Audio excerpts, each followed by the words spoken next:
Yeah. Hello, everyone out there. Welcome to Clobberin Times. ECU number 40, actually, legacy numbering, real numbering, 740. Thank you for being here on this late and lovely Saturday afternoon. I'm sorry I had to move this back a little bit and change kind of the schedule thing, but I think I like this kind of time factor better anyway for Saturday. So I will probably be hanging with that. I want to thank everyone who has popped in early. Of course, the beautiful, the wonderful, the magnificent Purple Valkyrie. So lovely to see you, my dear friend. You are wonderful.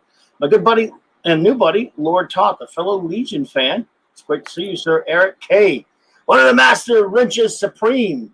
And my good buddy, thank you, sir, for popping in. It's always a pleasure to see you here. Eastland Barkholder, my buddy. I'm glad to see you pop in as well. Hopefully, we will have more people trickling in later. It takes a little while for these streams to get going in that respect. But I am, of course, yep, exactly. LLL, long live the Legion, my friend. I'm glad you're a Legion fan. And a lot of people have put the word out in a second here that we are on live. A lot of people have said that they're Legion fans that I've just met fairly recently. And tonight, I am, of course, joined, as often, by my great old friend and comic book historian extraordinaire, and, like myself, a lover of the Legion of superheroes. And we love a lot of the same comics, and this is one, of course, that we have both loved all of our lives, I suppose. And we're going to talk a little bit about that. We'll talk a little bit about our origins with the Legion, how we got started, how much we love them. Then we're just going to kind of just talk about various aspects. It's impossible to go through any kind of really, really in-depth timeline in a few hours on our live stream. But what we will do is, of course, kind of give you a flavor of how much we love the Legion, what are some of our favorite, obviously our favorite Legionnaires, some of our favorite stories, our favorite artists and writer teams. Things like that. We'll, maybe play a little Legion name game that he likes to stump me with all the time with his mutant memory, and we'll have a little bit of fun with that as well. And yeah, because it's always fun. And we'll just kind of free flow with it here, and we'll have some nice, pretty pictures of Legion art to look at. And of course, when I say Legion of superheroes, and since I am the king right here, no one can dispute it. It is 1958 to 1989. There were some exceptions. Yeah, we're going to just talk in the real deal. It's silver, it's bronze, and even a little bit past bronze. But after that, it's dead to me, except for a couple of strange exceptions and attempts at resurrections later. But I don't think we'll even bother with any of that stuff. So without further ado, whatever you call it, let us welcome our illustrious guest, Carlos of Comic Mania. Hey, buddy. Hi. How's it going? It's always great to be here. Always great to chat about comic books with someone who is like in the know. Because lately here in Mexico, like every friend that I've had in Mexico City that was a comic book fan, long story short, I got into fights with everyone. I stopped talking to most of them. So barely, I basically have no friends that like comic books like as much or know of comic books as much as I do. So it's really, really sad, and that's how my life has been in the past few years. That I know a lot of people, but none of them like read comic books or know about comic books as much as I do, which is just kind of sad. But it's always great to talk with you because I don't have to put you into context. You pretty much know everything I do, so you can just start, talking about them, and especially about the Legion. I think, and I don't know about you, but like to me, it's like the Legion has to get to you, or you have to get to the Legion at a certain point in your life. You're a little bit too young, you don't get it. A little bit too old, you don't get it. You have to get it like just at that right moment when it becomes part of you. And if you don't get it at that time, it just you will never get it. You may learn to appreciate some stories, you may learn to like some of the characters, but you will never just really get into the Legion because when you love the Legion like we do, it just makes sense. When you try to explain it to somebody, like, oh yeah, there's all these teenagers from different worlds, and they save this rich guy, and he finances them in their clubhouse, and they become a legion of superheroes, and all the grown-ups in the entire universe look to them for leadership. It sounds ridiculous when you talk about it like that, but I started reading the Legion like around when I was second grade, third grade, or around that time. So I was like 7. So it was just a perfect time that I would just buy into it and just love them. And of course, like with me, you got the Legion like in chronological order, Oh, but yes. here in Mexico, we would get like things from different points in the Legion history. So like I had double the duty, because not only did I have to like just read the comic books, I have to put them in order in my head. I say, oh, this came way before, this came way after. Like I was just looking at the covers, and one of the first issues that I read, which is the one that really stuck with me, is an Ultra Boy story where he's suspected of killing his girlfriend, right? And Yeah. the entire Legion wants to bring him in, and he knows he's innocent, but nobody believes him. So he has to like run away, and Chameleon Boy believes him, and it just becomes this whole thing. Now that I remember reading like around when I was in second grade, but I remember the first appearance of Fatal 5, that I read much later, and that's an earlier story. So it's just weird how things come about. Plus, in Mexico, we would get like an issue, and then we may not get the sequel. So I read the it's a two-parter, the Fatal 5 issue versus the Sun Eater, the Legion and the Fatal 5. Oh, yeah. That's a two-issue saga, and I only got the first issue. It took forever for me to actually find the second issue and actually read the second issue. So my story with the Legion is very choppy, but thankfully, when I was 13, 14, I got the best stuff of the Legion, like a few issues before the Great Darkness Saga, and all the way to when they rebooted the Legion for the first time, and I said, okay, this is just horrible, and I stopped.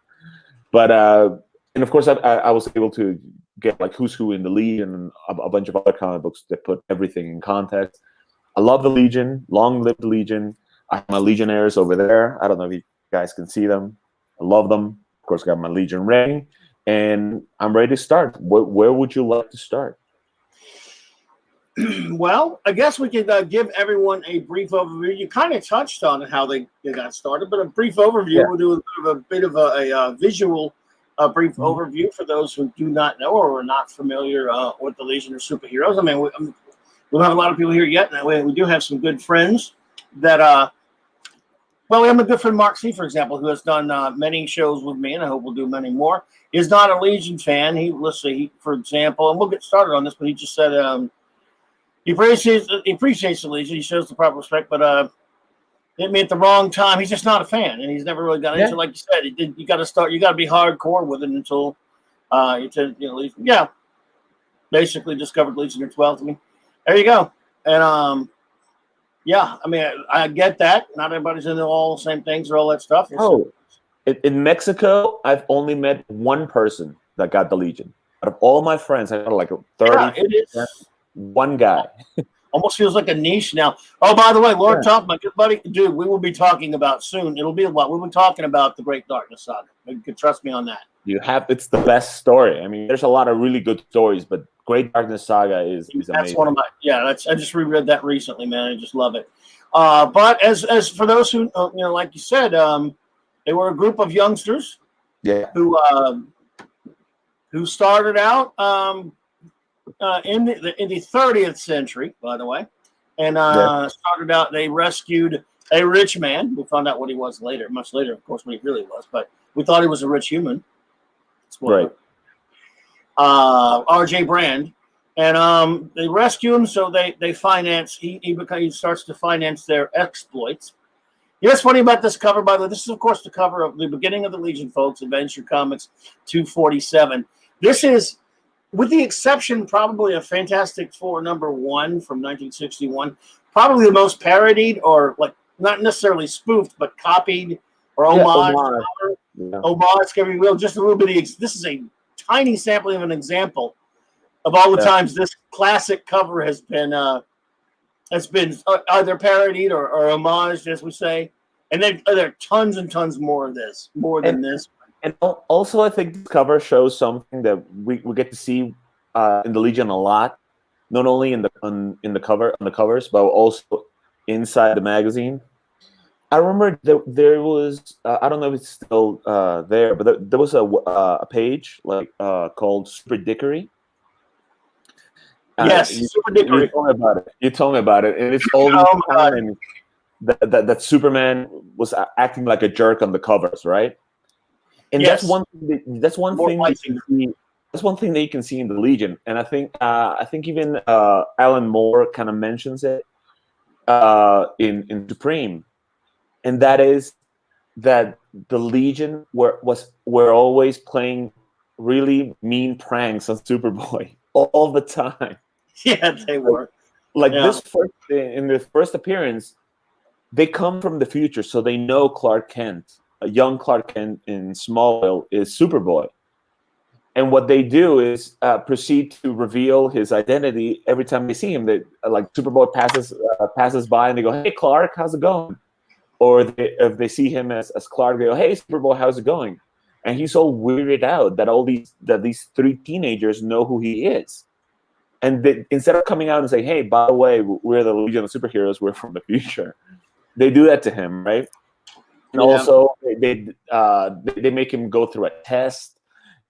Either him or Supergirl, they have to go through a test, and they fail the test. And then at the end, they reveal that they didn't fail the test. It was just an impossible test, and they were able to kind of pass it.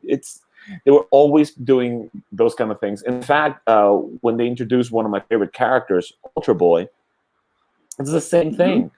Ultra Boy has to go to the past and discover who Superboy is, and he does, and they don't tell Clark Kent that they're doing all this stuff with him. And like I said, when you look at it now, you go, "Oh, that's so stupid." But when you're 7, you go, "Oh, that's so cool." There you go. Yeah, there you go. First appearance of Ultra Boy. But yeah, no, they did that. Well, you're talking about when you mentioned Super Dickery and all the things that they used to do to the Legion. This was an era for those who are not familiar with comic books, called the Mort Weisinger era. Mostly with Superman, but he was there were different editors sometimes for Superboy, but the Super Dickery thing, he believed in shock value for comic book covers to sell comics, so that's why Superman was always doing something way out of character on the covers. It's a website called superdickery.com. If you want to see Superman 50s and 60s being a total jagoff on covers of comics, they're hilarious now. Go check out that website. Yes, early on, this was back, this is so early, Lightning Lad was called Lightning Boy, and they had rocket belts instead of the later wonderful flight rings they would have. Well, they have another one. There we go. Yes. There's another cover parodying that one. And then there's another one parodying that cover almost. Yeah. So that was another thing. There was not just one Legion. There were many legions. There was the Legion of Supervillains, the Legion of Super Pets, and yes, it's silly as it sounds, and of course the Legion of Super Substitute Heroes.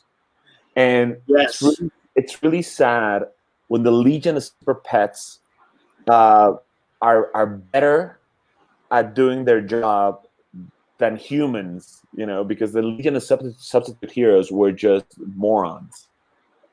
And I thought that was hilarious. Yep, LLL, man. But and of course we both have a lot of Legion figures. Which is, yes. There's our Maddie Collector Legion figures. This was yes. Yeah, we have. Well, and of course, the Silver Age DC Direct. Those I don't have them. I don't have all of them because I only have the ones that were not in the Maddie Collector ones. Like Mon-El and Sun Boy, Star Boy. I didn't get the entire collection. I just got the ones that weren't in the Matic collector because those are the costumes that I like. You know.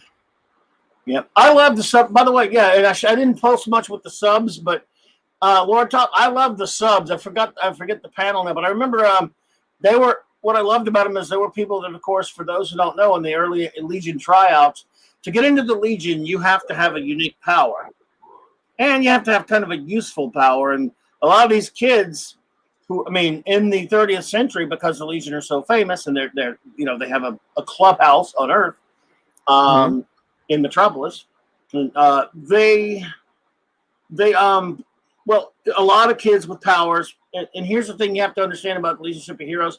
Obviously, we love, modern day superheroes as well. That's what, why we're all here, why we love this channel. Well, we have this channel because we love superheroes. But one thing about the Legion is sort of a mix between comic book superheroes, costume adventurers, and science fiction. Although obviously it's a fantasy, but it is also science fiction in a sense that it's sort of like DC. It's as close as you'll get to an amalgamation between superheroes and Star Trek. And in this, one of the wonderful things about the Legion is that a lot of these characters got their powers somewhat organically. As much as we love that the FF goes out into space and gets hit by cosmic rays, or Bruce Banner is transformed by gamma rays, or Peter Parker's bitten by a radioactive spider, and so on and so forth. But some of these people, many of these Legionnaires, these young Legionnaires, their powers come from the planet they were born on, but just like Superman's does, and Superboy's does. And that's one of the wonderful things about these characters that is kind of really cool about them. And they come from all over the galaxy to join the Legion. And a lot of them have to get turned away, as you know. And the substitutes, well, tell us a little about the substitute heroes, just a little bit.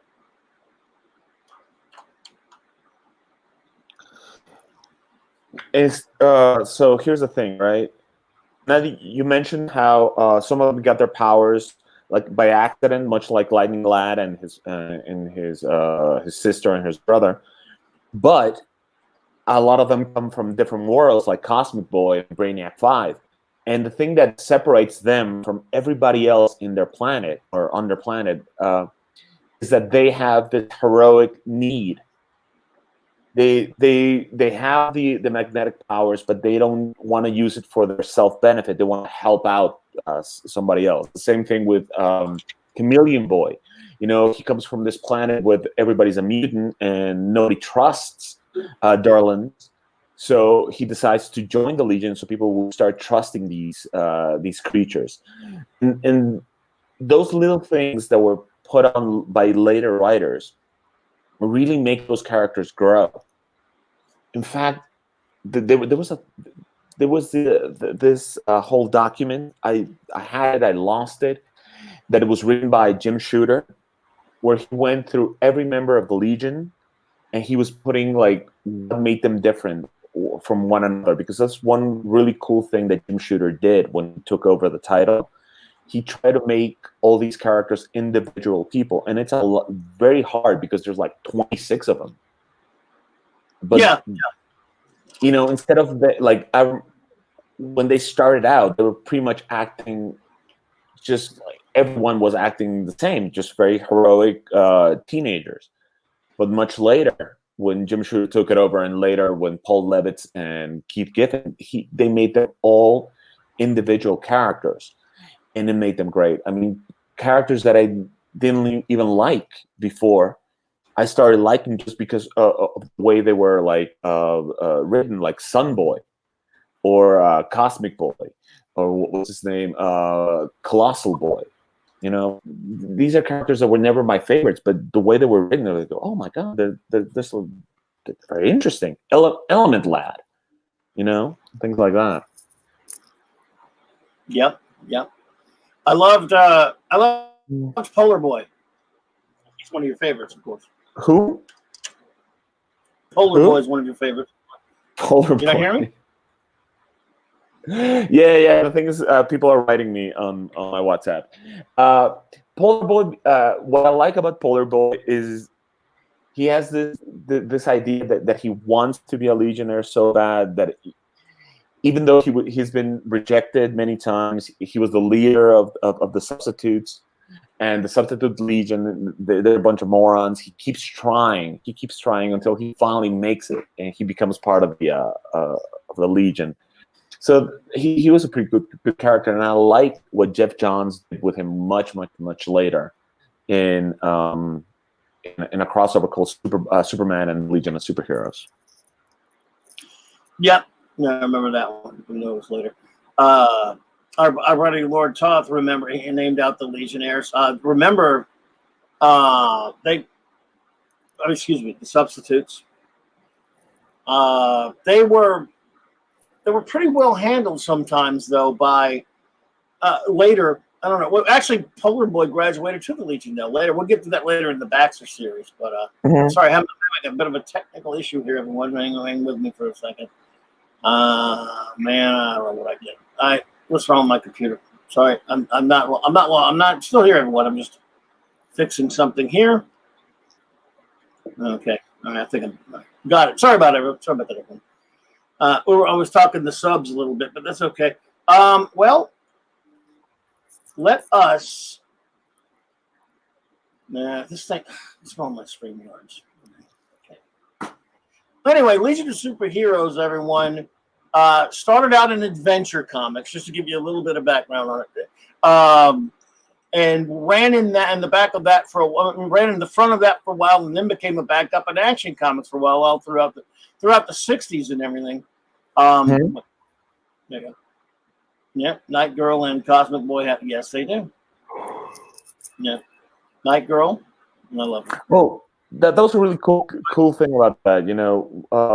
All the interrelationships between the characters, it made them grow a lot, and a lot of the couplings that you would never imagine actually made the characters even better. Like Karate Kid and Princess Projectra, he was like the son of a criminal, and she's the princess of an entire planet, and they fall in love. Or a Triple Good Girl, later Duo Damsel, she was in love with Superboy, but she knows she's not fated to be with him. So she picks up the pieces, and Bouncing Boy helps her out, and she marries Bouncing Boy. And those kind of couplings made it a lot interesting. Like in the case of this character, Timberwolf, one of my favorites. He was this like savage feral man, and it's through the love of Lightning Lass, later Light Lass, that he becomes more human. And then they split up, and it turns out that she's either lesbian or bisexual, and she ends up with Shrinking Violet. And you didn't see that coming, because Shrinking Violet was also dating a guy who's, what was the guy's name? I think it was Replicant Boy or something like that. He was from the Heroes of Lalor. Well, didn't she date Colossal Boy for a while? Huh? No. That was a Durlin. That was the Durlin pretending to be her. Yes, that's but right. She dated one of the Heroes of Lalor. God, what was his name? The guy, he could replicate anybody's power. Let me see.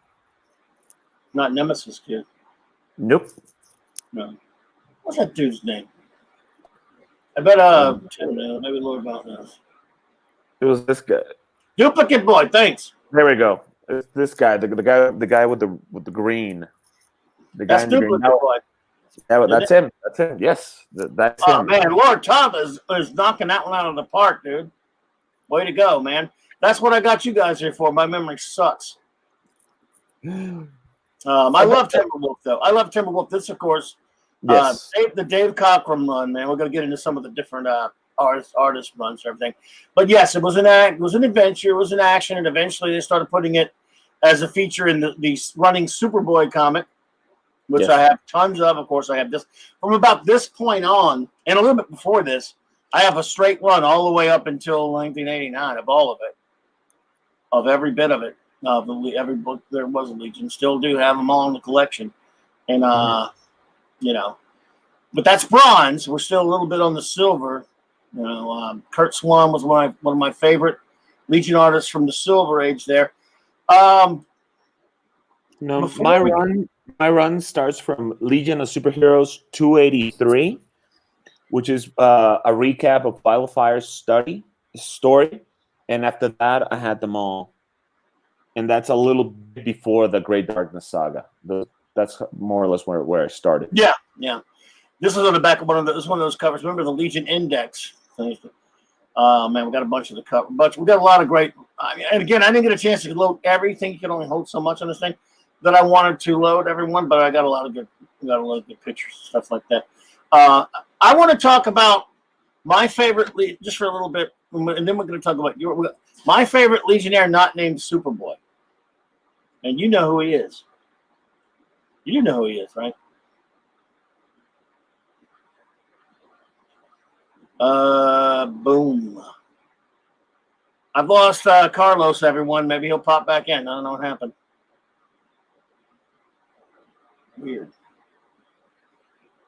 Weird. Come on, dude. Try the link again, bro. My favorite Legionnaire, not named Superboy, was once thought to be, of course, erroneously, because this is his first appearance, and I do have this one, of course, Mon-El. Because, of course, Superboy's, other than the Things, my all-time favorite character, Superboy, Silver Age Superboy, who, of course, is Superman.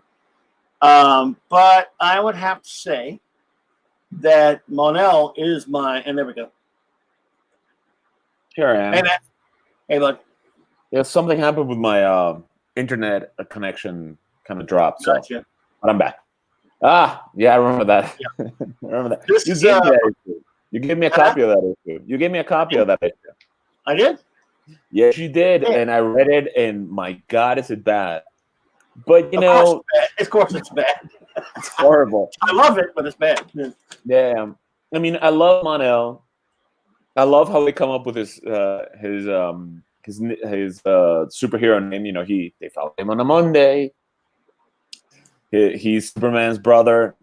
At least they suspect that he is. It's such a stupid origin, such a stupid comic book, but you gotta love it, for what it is. Same here, Lord Toth. He said he won all of the Legion from Superboy 197 to present, including the Variant Cup. Wow. Before that, I own a ton of issues. And I've got a bunch of Superboys, a bunch of actions, and a bunch of adventures between 247. Of course, I don't have 247. I have their second appearance was like 287 or something. I can't remember exact. Could have been wrong. I could be wrong on the number. But I have one of their not too later appearances. I have a really ragtag copy of 300 still. And, of course, a lot of the Superboy appearances and the action appearances. But a straight line from that Superboy starring, that when they first put the title starring Superboy starring Legion of Superheroes, later to be just Superboy and the Legion of Superheroes, and as you know, later still to be Legion of Superheroes. And also, one thing that's kind of funny about the Legion is they never thought they would get a title. It's like now when they would present a comic book team, they're always planning, what are we going to do with this team? Is he going to have his own title? Is he going to be starring in the Justice League, like if it's a solo character? But with the Legion, it was just a one-off story. Let's do this story. And they became popular. They appeared again. They became and they were so popular in their second appearance, they appeared again, and so on and so forth, until they were starting. They were being part of the Superboy comic. And the same thing with Mon-El. He was just a one-off character. He was introduced. He got lead poisoning. They sent him to the Phantom Zone so he wouldn't die. And then they go, hey, well, we have this character who's as powerful as Superboy. He's in the Phantom Zone. Why don't we take him out?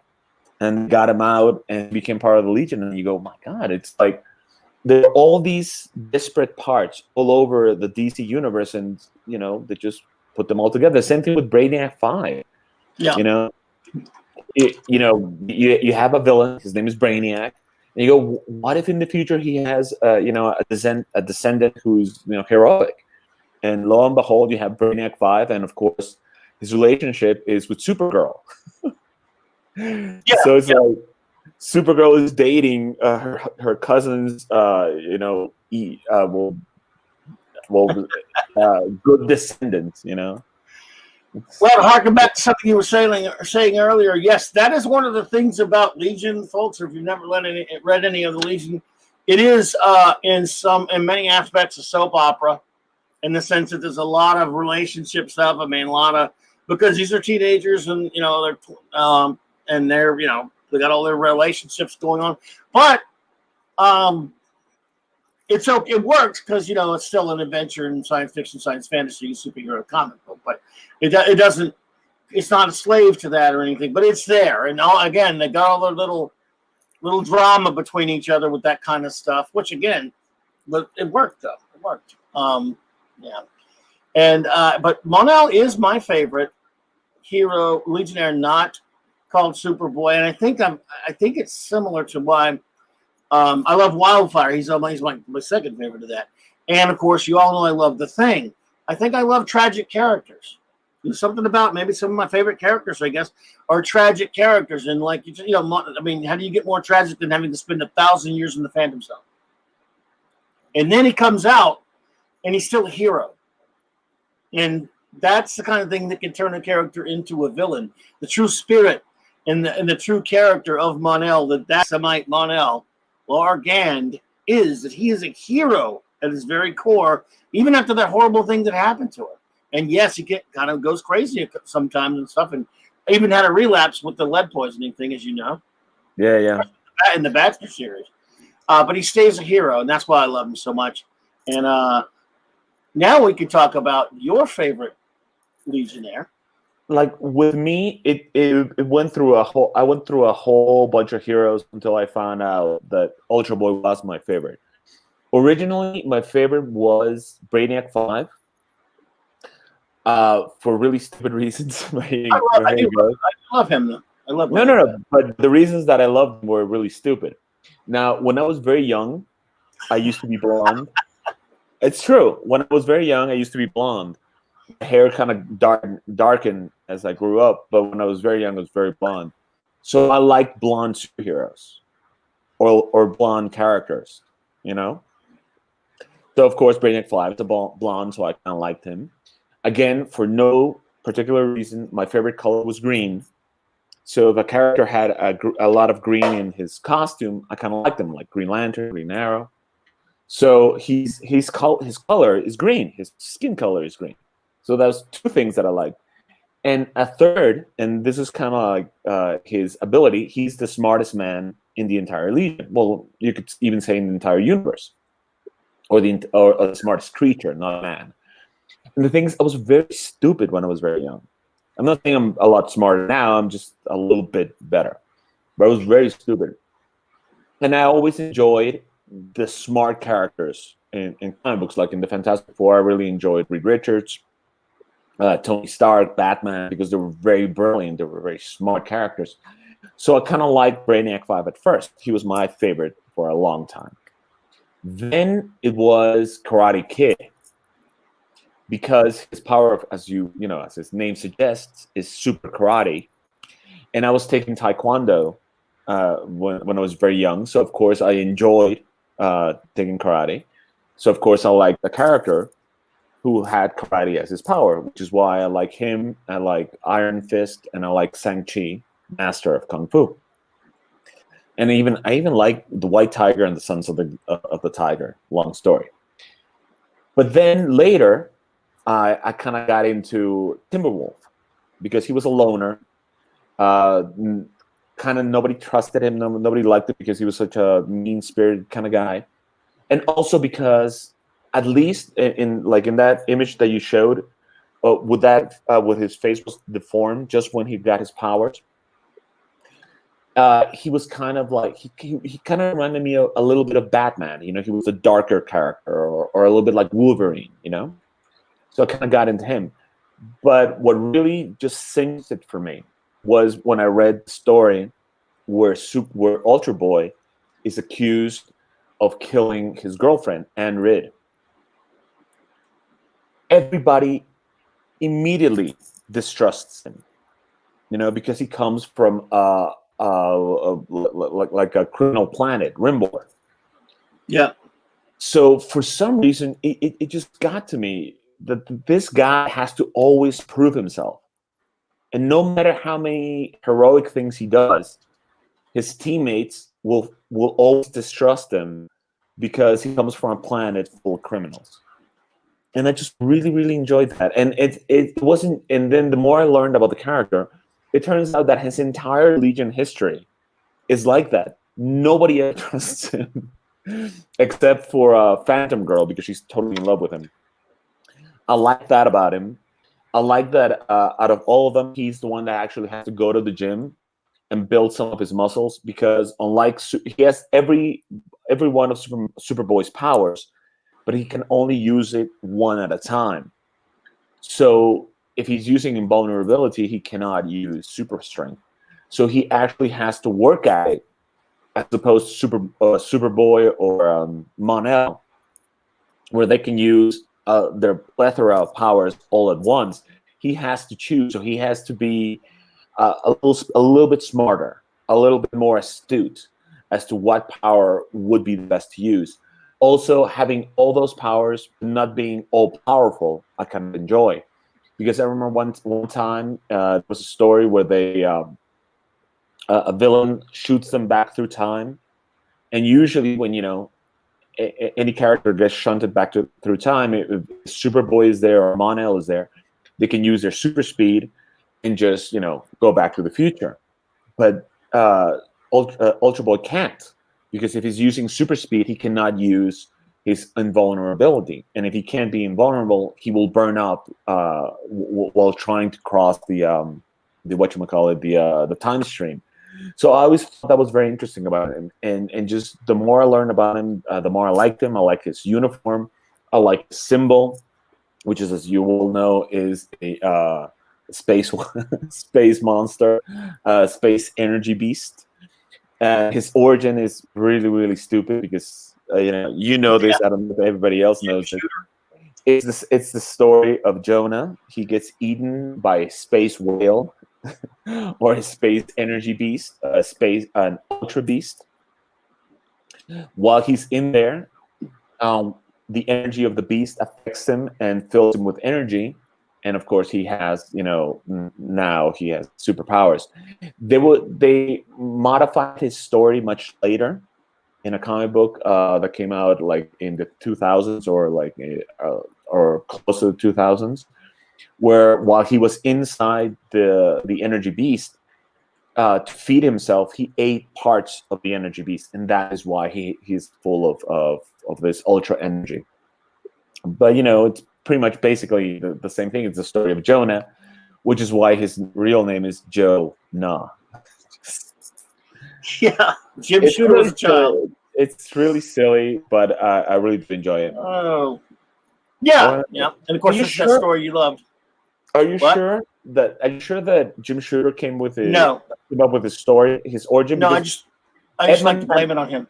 Yeah, Edmund Hamilton was doing the series. Yeah, that's right. Yeah. Edmund Hamilton was. I checked that out. Well-known science fiction writer. Yeah, I just blame Shooter for everything. I think what happened was. I'm kidding. No. But I think what happened was that a lot of the writers that were doing the Legion, they had this idea that they were writing for kids, So they didn't really take it seriously, and they would just write whatever. And yeah, back when I read it, I said, yeah, it makes perfect sense. He was swallowed by an energy beast, and then later when you think about it, you go, oh my God, that's so silly. But who cares? No, look, it was the time, man. It bothered me. I mean, we love him. I love him. You gotta love you gotta love Joe. Because it is tricky to have to switch your powers on each power on and off, and it was always kind of tougher for him when he doesn't have that ability to use have all of them at the same time, and it was tougher. And that was kind of a fun thing. It was a great idea. It was a great concept. That part of it, and of course you got a cool costume. Of course, I want to say hello to some new friends who have popped in, or some friends who have popped in newly, I should say. My good buddy Ninja Knight. Hello, my friend. Thank you for popping in. It's great to see you.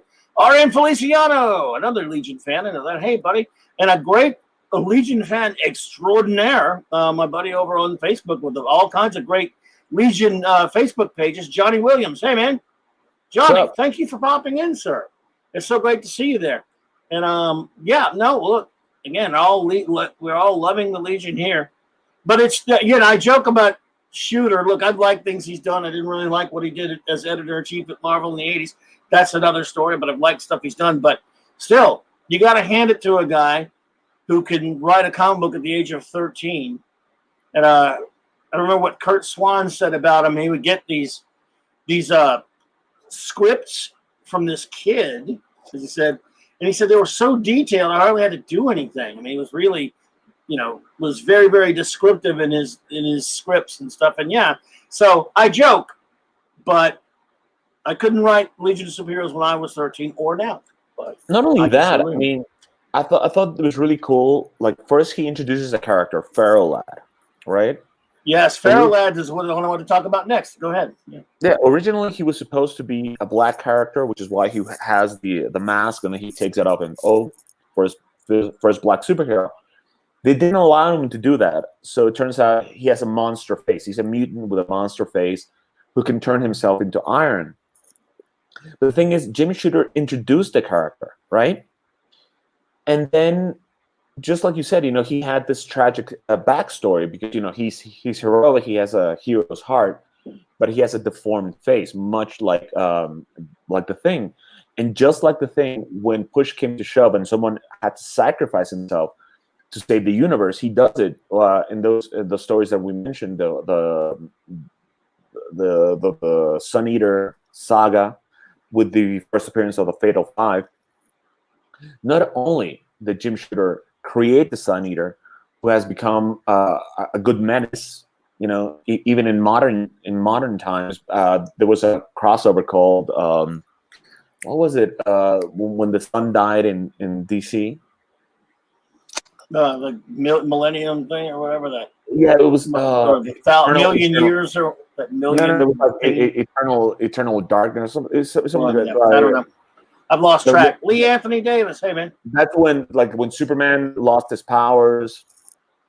He had to become electric because there was no sunlight, and to restart, and the sun actually goes off, and Hal Jordan has to sacrifice his life to restart the sun. Right. I forgot what the name of that crossover was, but the villain of it was the Sun Eater, and he was introduced by Jim Shooter. And he created the Fatal Five, which are great villain characters, and they've withstood the test of time. Final Night? Was it Final Night? Yeah, it was Final Night. There you go, Lore Top. Thank you, man. Dude, you're not supposed to have memory lapses like me. I'm the old one here with the bad memory. No. It's I actually erased those things from memory because they were so horrible. Yeah, no, that's for sure. They were that bad. They were that bad. And the thing is, and what happens is, what was it? He killed, to destroy the Sun Eater. Jim Shooter kills a character he created. He kills Feral Lad. I mean, to be 13, 14, and to create a character and then later kill him. I remember when I was 13 or 14, and I, much like everybody else who read comic books, created our own characters. Instead of trying to kill them, I made them as powerful as Galactus. I remember the first character I ever created. I mean, I made him as powerful as Galactus, because you want your characters to be just invincible. And that's the one cool thing about Jim Shooter. He always put a good story before his ego. I don't know what happened to him, in the 70s and 80s in Marvel, where, he was just a walking pile of ego. But when he was a writer for the Legion, he was really, really good. That cover I also like. That's another cover where they distrust Ultra Boy. They kick him out of the Legion. The only one that believes in him is Phantom Girl. And later you find out that the only reason that they kicked him out of the Legion was so he could spy on some criminals. In fact, this issue is important because when we do the secret origin of Phantom Girl in the DC Comics Secret Origins, they mention this comic. That's where they fell in love, because she was the only one that believed in him. And at the end, he goes, "Oh, it's great to have a friend just like you, Phantom Girl." And she goes, "Friend? What do you think? I'm your friend? I'm the only one that believes in you because I love you, you idiot." And I thought that was hilarious, that she has to confess she loves him because he's so dense, He's like I said, he's more muscle than brain, and I like that about him. Yeah, buddy. Yeah, but again, we love the silver.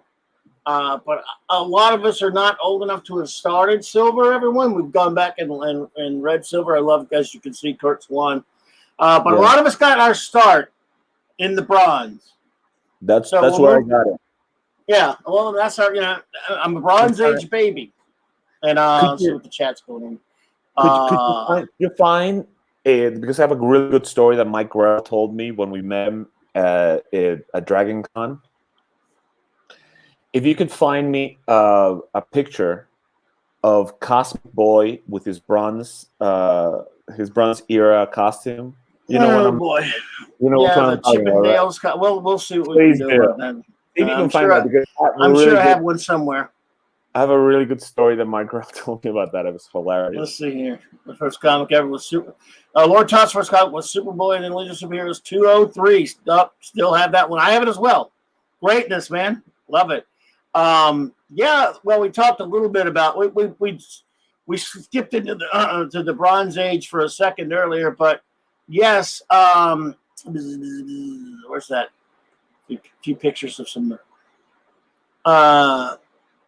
some silver and bronze there, of course. But yeah, I'm glad. By the way, I envy you, Lord Thoth. I can't remember I can't really ballpark exactly or remember exactly my very first Legion comic book.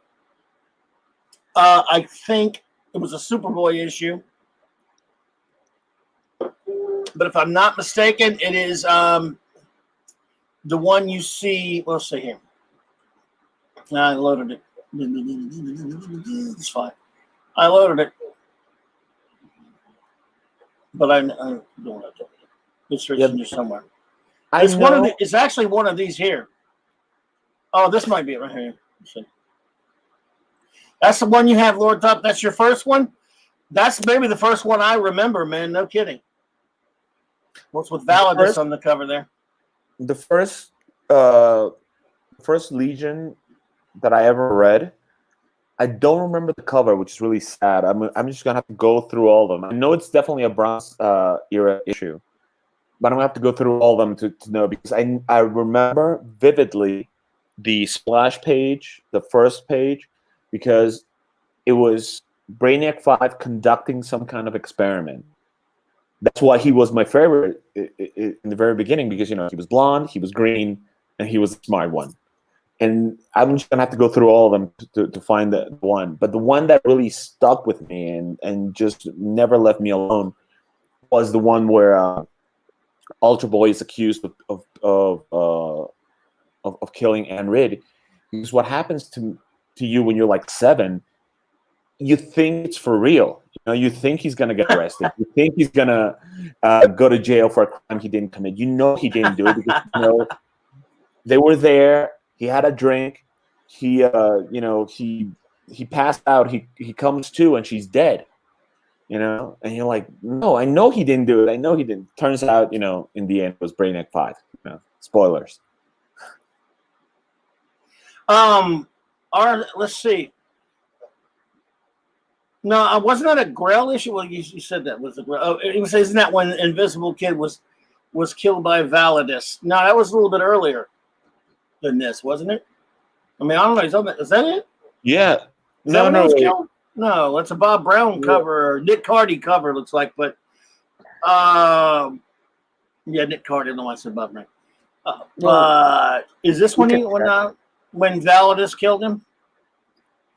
It could be, Arian. Look, Lord Top, again, I envy that you can remember your first one because I'm still fuzzy on it. This is the first one I think I remember. So I don't know. But Arian, that could be. We'll find out. And Johnny might know. Yeah, there you go. Johnny knows, but he's got a great memory on stuff. Yep. Okay. Yeah. There you go. But he said he thought it was a Grell issue. Love the Grell era. Now, when it comes to someone, as someone has said in here, let's see, where was that? Yeah. Johnny, I'm so with you. Dave Cockrum was a lot of people, the late, great Dave Cockrum, a lot of people love his X-Men the best. I love it, and it's fine. It's good. But for me, his Legion stuff, well, just, I mean, look. Yeah. He's Invisible Kid dies at Superboy 2003. Art by Mike. Okay. Grell. But Grell? It's Mike Grell, yeah, right here. Yeah. There you go. All right, confirmed. Because I have it. I haven't read that one in a long time, so there we go. We're making some progress there. Yeah. Lyle Norg bites the dust in that issue. Yeah. Yeah. There you go. As much as I liked Lyle, Jacques Faucard, the second Invisible Kid, he was really cool character. He did a lot of really good stuff. I like Jacques. I like that. He was pretty good. And that's why when that Matty Collector came out, those idiots, instead of their dumb joke of having an empty friggin' bubble, should have put Jacques Faucard. Well, I told you what I did, right? I actually bought, you did. You put the Lyle Norg one. I put a Lyle Norg in there. That was pretty cool. But look, again, this is my. I mean, there were obviously probably maybe better eras and stories a little bit later because I love Paul Levitz is my favorite Legion writer. But as far as just makes me happy to see an era, in terms of just the covers and the art and everything, my friends. It's the Grell, the Cockrum and the Grell era, and then James Sherman, people like that. Look, Mike Grell. Now, man, I just love his Legion. I think I don't know. I think he had Vince Coletta ink him sometimes. What are you gonna do? But this is wonderful stuff here. They had so many fun stories. It just looked good for so long. And Bad Sick, I hate to rain on anyone's parade. I asked Grell one time if he were a Legion fan before he took over the book, or even later, and he really said he wasn't one. He was not a Legion guy. And it doesn't matter. I mean, as long as he did a good job. No, it's fine. And he was really cool, though. I mean, Mike Grell's great. I love him, and we got to talk about John Sable. We talked a lot about John Sable, a great comic he did, and he did Warlord, and he did a lot of great stuff. No, it's Green Arrow and stuff. No, I love the guy. I'm just saying. George Perez wasn't a fan of the Teen Titans until he did the title. So there you go. Avon lives indeed, Lord. Yes, indeed, because Avon rules. He lives and he rules. Yeah. I love the Legion Cruisers. They're so cool. This is the look. I mean, I don't know. I'm just a Bronze Age lover, man. And I love this era. And, look, man. Oh, it's beautiful. That is one of my favorite Grell covers. That's the one thing. And, I'm going to sound like a very old man, but of course, I am an old There's that costume you wanted to see. Yeah. The thing with me is when I used to look at comic covers like this, it would get me excited to read what was inside. I don't know why. Something about covers in the 70s and the 80s, Marvel and DC, I would look at those covers and I would be excited to read what was inside. Now I look at comic book covers from Marvel and DC and I'm not excited. They don't do anything for me, and it saddens me. There's nothing as sad to me as not reading a Batman comic book recently, or not reading a Justice League comic book, or not reading a Teen Titans, or not reading a Fantastic Four. I used to love those comics. What happened to Marvel and DC? They're just not doing, comics for me anymore, and it just saddens me. Hey, Johnny. Oh, look, did you what he just said? What? Which cover was that, Johnny? That you said this was a big reprint tabloid. It could have been that one. Is this the one you're talking about? Yeah, you said it letter printed in this issue. Is this the one, Johnny? Let me know. But continue. I'm sorry. I wanted to ask him that. No, it was just that. It just saddens me. I would, if you go back to the other cover where we can see all the legions. Well, I will in a minute. I just want to see. I want to see if he lets me. Johnny, is this the one? Is this the cover you're talking about? Superboy and Legion 213. Let me know. I'm just curious because that's cool, man. I've only had one letter printed in the comic once. I never had one. I never wrote. By the way, I don't know if I've told you this. I'd forgotten it. I mean, my memory anyway. But I mean, I totally forgotten it. Oh, Amazing World of DC Comics. Okay, I got you. Yeah, love that. And then a couple years back, a buddy of mine sends me something I used to have contact with a lot in Baton Rouge. I worked at the comic shop with him. He sent me a Facebook message and said, "Is this you?" And he showed me a picture of an Incredible Hulk, I think 259, a stupid letter by an idiot kid from 1980, I think it was.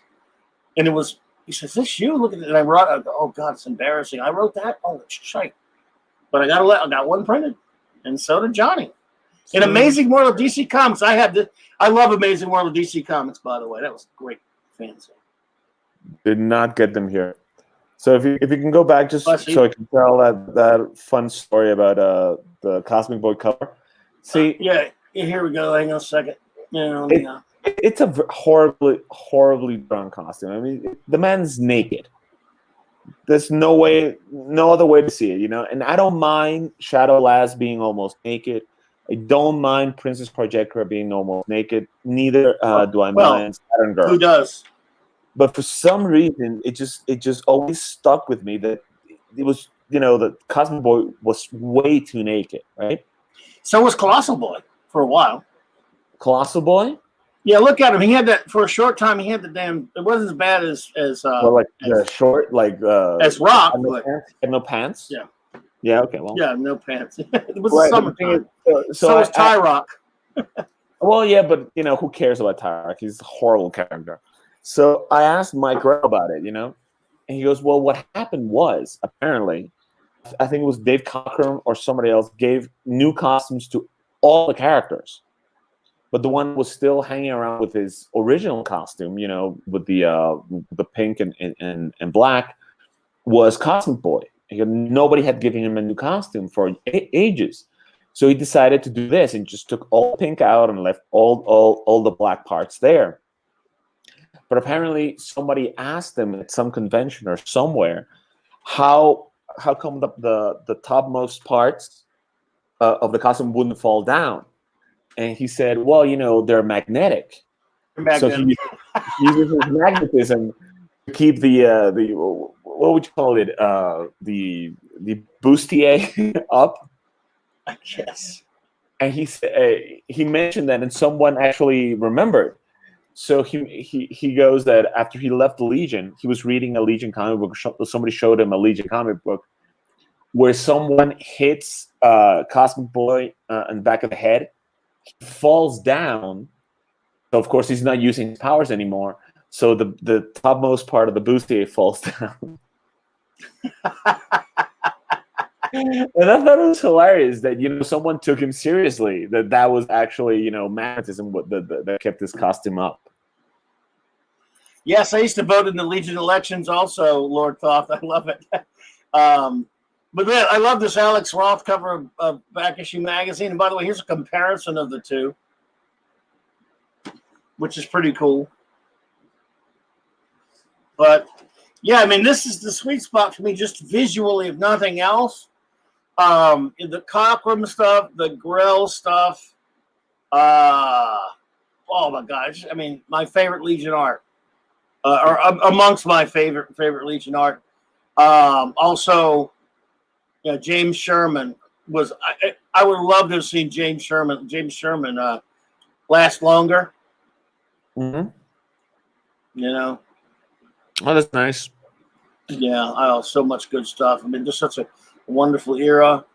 I hate the fact that he only did like 3 issues. Was way in the 80s when the Baxter series came out. Steve Lytle, he did a few covers. And he did it a good while. He did it a fairly good while though. Not long enough for me, but yeah. Not long enough for me. I mean, I loved his art. I loved Lytle. Yeah. Yeah, and Greg LaRoque took over. And he wasn't that good.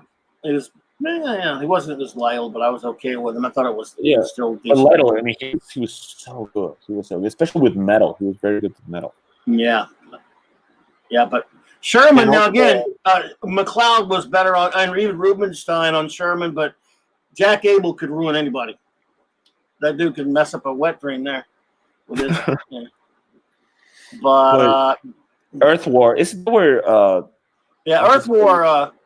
Chemical King dies in there, right? No, or he dies in one of the world wars, right? No, Chemical King died in a Grell issue Many way before years that. before.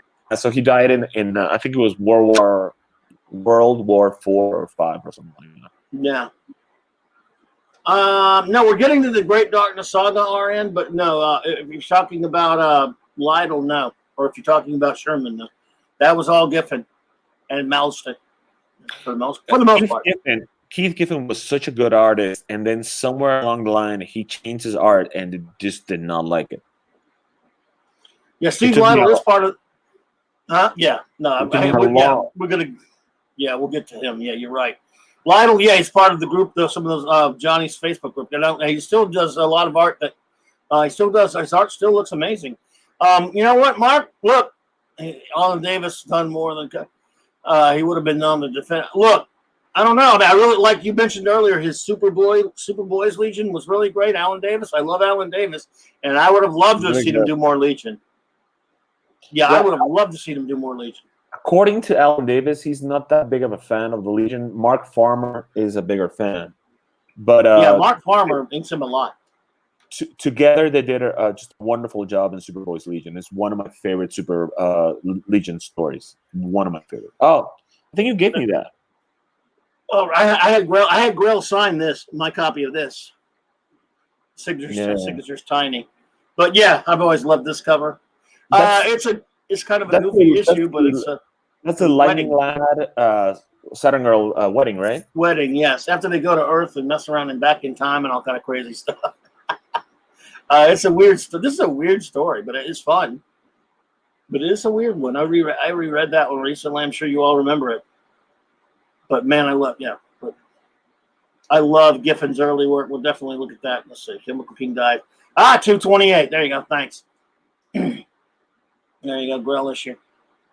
There you go. The Chemical King, who was basically, his powers were basically sort of like Element Lands.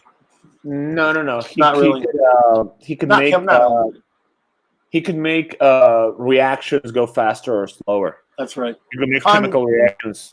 Arlic. Condo Arlic. Oh, the Arlic condos. Yeah, he can make.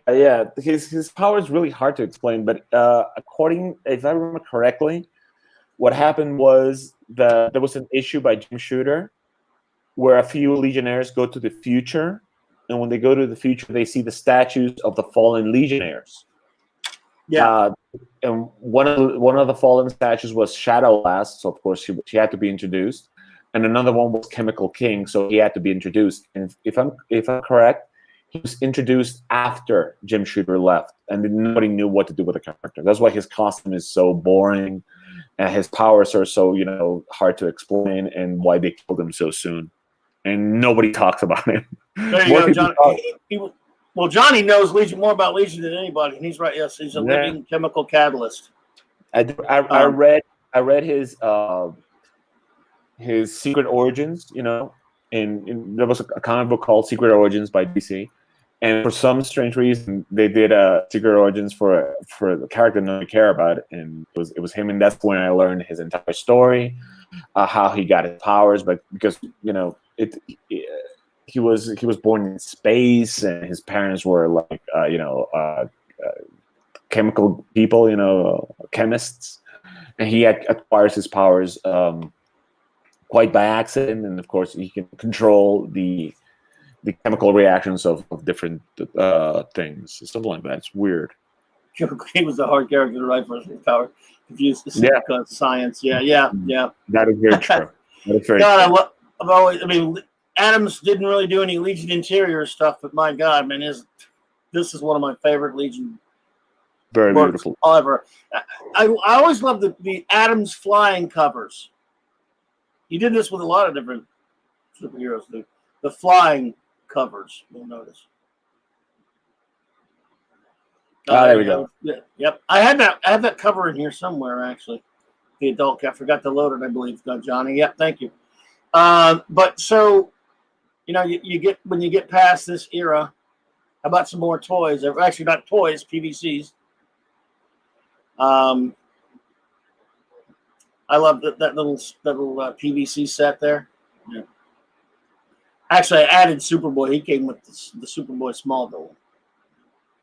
But anyway, yeah. So I think we're ready to talk a little bit about the Great Darkness Saga. We're just kind of jumping all over the place, folks. Just kind of, well, not all over the place so much. We're just kind of just touching on a few things here and there because it takes forever if you go too in depth in one story or one character or one thing like that.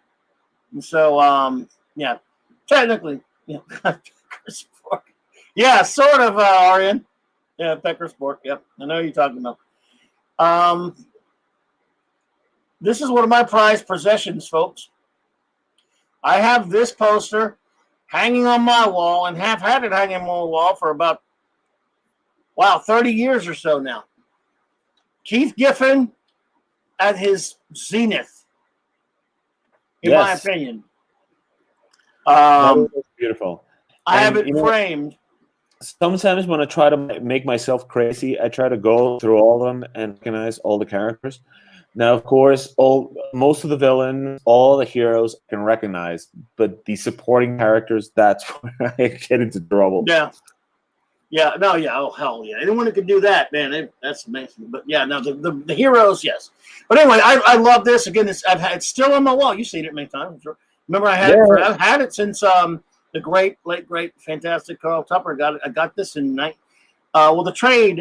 poster came out a couple of years before that, and I never could get it. And then some guy had framed it, and then had traded it in at our old buddy Carl Tupper shop, BSI Comics, in 19. It was around 89, 90-ish, somewhere up in there. And of course, there's a smaller version of this in the 1990s Great Darkness Saga trade paperback, but it's much smaller. This is the big poster they sold, and it was framed. And of course, I told him I'll buy that, no matter what it costs. I want to buy it. And then Carl sold it to me for $10 or he just made me take it. I forgot what the whole deal was on it, but it's still to this day, 30 years later, something like that, still in the same frame, still hanging on my wall. It's been on every wall I've had ever since. I love it. Now, again, everyone who has the trade paperback of the Great Darkness Saga, the first one from 1989, it does have the smaller version of that poster in there. That's the one I have, the smaller version. Oh yeah, and I think I took out the smaller version and gave to my friend Mark. So, and he framed it. So, but yeah, I love either one, smaller or a big one. That is just, my God, that is one of the greatest images of the Legion ever, man. It's just beautiful. Yeah, it's very pretty. Yeah, and there's also other stuff like that. Nice little Legion image there. Let's see here what we got going on. That's from an annual, right? I think so. Yeah, from an annual. That's the Karate Kid, Princess Projectra. When they get married, at the very end, they had that. I wish I had a. Go ahead. I think that's the image that I use to memorize. Well, of course, the names. Their superhero names. I knew those, but learning their planets and their real names, that was a chore. But I did it because I had to. Yeah. And I do believe I still have them memorized. You know what, Arian? And I should have put a picture up of him. I love Quizlet, man. So yeah, Quizlet rules. He's one of my favorite, just off the wall, obscure Legionnaires of them all there. So yeah, so this is an insert from 300, the Legion 300, which I thought I put a picture up there. Well, here's another nice one. Look at this, Perez Silver Age Legion, folks. That's very good. That I want a big picture of too. I have that gigantic, like, I don't know, what is it, like 6 foot long and 3 foot wide Crisis on Infinite Earths that Perez and Alex Ross did. I have that framed on my wall. That's beautiful. For a long time, and it's beautiful. But that, I love that. I'm just looking at some fun pictures here. I love that's from History of the DC Universe. I'm sure you all remember. Hey, let's go back to Grell for 1 second. We forgot something. Always love this one. There's that costume you like so much. from Gunrock. Oh god. Oh man! But you know what, folks? The Great Darkness Saga. Let's talk about the Great Darkness Saga a little bit, because this is it the greatest Legion saga there ever is? I mean, I don't know. To me, it is. And look, I respect anyone who doesn't hold it as the best one, but I love it. And I went back and reread it just recently after not having read it for, I don't know, maybe 10, 15 years, whatever it was, 20 years. It holds up, I think. I mean, it's just it is a very simple story, but it's so well done, and of course, it's beautiful art. What do you think? See, like with me, before I read the Great Darkness Saga, I was familiar with Darkseid, right? He appeared in what was it? A Justice League, Justice Society team up crossover. Perez crossover, of course, yeah. And many things before that, but yeah. I knew who he was. I do believe I had read Superpowers, right, before the Great Darkness Saga, so I kind of knew who the character was, but I don't think he was presented as this all-powerful evil being. You know, like he was presented as the main antagonist of the story, but he was never as all-powerful, right? So I'm reading the Great Darkness Saga, and it starts out as a mystery. You know, they don't just come out and tell you, oh, by the way, the main bad guy is going to be Darkseid. It's very little by little, and you first start meeting his his servants, and his servants are like this rocky versions of different characters in the DC universe. There's a rocky version of Superboy. There's a rocky version of Orion. There's a rocky version of one of the Guardians of the universe, but you don't know what they are. They're just these rocky type creatures, right? And then little by little, you know that there's this main bad guy who is darkness personified. And then when we find out that it's Darkseid, it just the way that he's presented, the grandeur where his evil is shown, it really scared me. I'm like, oh my god, how are they going to get out of this? And you go issue by issue, because you know the entire saga had come out by the time I started reading it, but I had never read it in one sitting.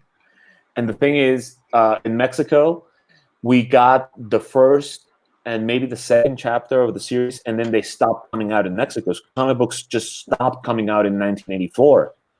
And around 1985, I started buying the Legion from the point where I stopped getting them in Spanish all the way on. And I was able to sit down and read them in one sitting, and it got to the point I go, oh my god, they're not going to get out of this. They're going to die. You know, Darkseid is going to kill them. And I thought it was. And then when he takes control of the Daxamites, and he makes the entire world of Daxam to look like his face. I mean, that is just a wonderful image. It's amazing. I would say that it's not only the best Legion story or the best Legion saga. I think it's just one of the great all-time runs ever, you know, or all-time arcs. I would put it up right next to, you know, some of the best New Teen Titans stuff, like Judas Contract. Judas Contract just transcends the Teen Titan. It's good arc that can go up against anything, you know. Yeah. No, I mean, yeah, Johnny. I think what Carlos meant was the first time he saw Darkseid was those JLA JSA team ups. He knows that he was he knows he's a Fourth World Kirby character. I knew this, but way after, because because when you saw him, you were very young. Yeah. Not only was I very young, I lived in Mexico. The only thing we got of the Fourth World characters, the only thing was Mr. Miracle and what was it? What are those kids' names? The Forever People. But it was totally out of context. Yeah. totally out of context. He first appeared. Yeah, he first appeared in the Jimmy Olsen issue. Because I don't think Darkseid appeared in the first issues of Mr. Miracle, and then he was in a Jimmy Olsen issue first, I think. Right, but he did not appear in the first issues of Mr. Miracle, and if I'm correct, that's right. He did not appear in the first issues of Forever People, and I think he finally appeared in Mr. Miracle when they were telling Mr. Miracle's story, and you find out that he was raised on Apocalypse. So, but like when I saw that, it didn't like really drive it through. It was until the Justice League Justice Society team up that I kind of got an idea of how powerful Darkseid was. But sadly, as I've mentioned before, I got the first issue, I got the second issue, but I didn't get the third issue in Mexico. It was much, much later that I was able to read that entire storyline. I always love this. Of course, we're not showing a lot from the Great Darkness Saga because anyone who hasn't read it, I hope you go check it out. We're telling you basic stuff about it, but I always, this is one of my favorite splash pages of all comic books ever. Just something about it, and there was some, and that's saying a lot because Giffen was amazing with these splash pages. I've always loved this one. The conclusion is inescapable, my friends. We face Darkseid, and it's just God. It's just such a wonderfully written book, and written and drawn book. This is beautiful stuff. One of the most beautifully done comics. Yeah. I mean, I just love it. Yeah, well, somewhere in a Jimmy Olsen issue, Kirby's Jimmy Olsen. I'm bad with specific numbers. 134. Cool. Is that it? All right, good. I still have those, of course, the originals. But yeah. Is everyone still hearing me? I got a weird sound now. You hear me, dude? I can hear you fine. Yeah. Okay. All right. Making sure. Starting to echo. This is just some of the Yeah, that's actually a very good point there, Johnny Williams, because I love Steranko. It is in a sense some of the because we all look when Giffen first started. He started at Marvel. He was doing a lot of different stuff. He did Defenders and a few other books, like even a Moon Knight thing in Marvel Spotlight. He was an absolute Kirby imitator. I mean, he imitated Kirby to the point where you had to make sure to look and see who drew the thing. You just thought it was as close to Kirby as some of the big Kirby imitators are. And then later, and now this will give me a chance to just kind of talk a little bit about Giffen. I don't know what happened. You mentioned Pat Broderick a little bit earlier, Johnny. And yes, I do remember those Broderick issues. I loved Broderick on the series, and I was hoping he was going to stay on it. I wasn't the biggest Broderick fan, like on some of his Marvel stuff on Micronauts, but I liked his Legion a lot. He was taking over some artists that I didn't really like as much. Howard Bender might have been okay. Didn't have really great inkers, Jimmy James, and people like that, and Staten, but so Broderick was good. And then Giffen, comes along and does this beautiful work, and it looks nothing like his stuff that he was just absolutely aping Kirby on Defenders and some other things. I don't know what he did, but this would come into play later. As you know, he had a pretty nice stint and did beautiful work, like we're all talking about here on the Great Darkness Saga and on Legion Beyond that. Look at this stuff. This is beautiful. This is fantastic. I hate the fact that he changed that art style into this whole new thing that he's doing. Well, and here's the thing about that. What happened was he went to Keith Giffen. If you ask him about it, because I got a lot of problems with Giffen. I mean, I don't even think he even respects. He seems to love Legion, but he's done a lot of stuff that I don't know. He doesn't like this art, and he's insane because this garbage that he spews out now is just trash. Because he went to some, and this was chronicled in the Comics Journal back then. He went to some convention. Mm-hmm. He went to some convention and found this Venezuelan graphic novel called Alax Sinner by an artist by the name of Munoz or something like that. But no one knew this at the time. Comics Journal had this thing called the Swipe File. And later, when he started changing his style on Legion and on he did like a DC Comics Presents with the substitutes that look kind of weird. And then he did Ambush Bug. which I love. I love the Ambush Bug. But he didn't just steal this artist's everything about his style. He stole flat out panels for Ambush Bug and other series he was doing, including Legion. He was stealing panels from this guy's art. And it was thievery. Run out. Go ahead. I got you. I have to go really quick to the bathroom. That's fine. Go ahead, man. You're fine. Yeah, you're good. Don't worry about it. He'll be back, everyone. So Keith Giffen was absolutely thieving the art of this artist, and no one knew about it until the Comics Journal did a thing. They started to feature. I still have all my issues of the Comics Journal from the 80s. Chronicled this in a series they started the Swipe File. So I don't know what it was.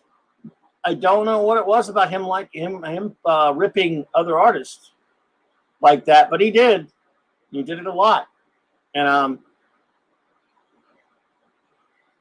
yeah. Look, Lord Top, man. Look, I do too. I love everything they did in this. And again, I thought this story. And look, I like this series beyond the Great Darkness Saga. I thought it was good for a long time. This was it. I mean, my buddy Johnny, he loves a lot of the. He's just an Legion authority, and he loves all of it beyond a certain point and stuff. To me, I cut off with Legion after '89. I just don't like it. Nothing works for me after that. I tried, except for a couple of the times in the late. When they tried to bring, with the Lightning Saga, and a couple of times when they tried to bring back "quote unquote" my Legion, the Legion I love, to not too much success. So I was kind of done personally, on a personal level. I don't begrudge anyone else. After '89, even though towards the end of the first Baxter run, I had issues here and there, but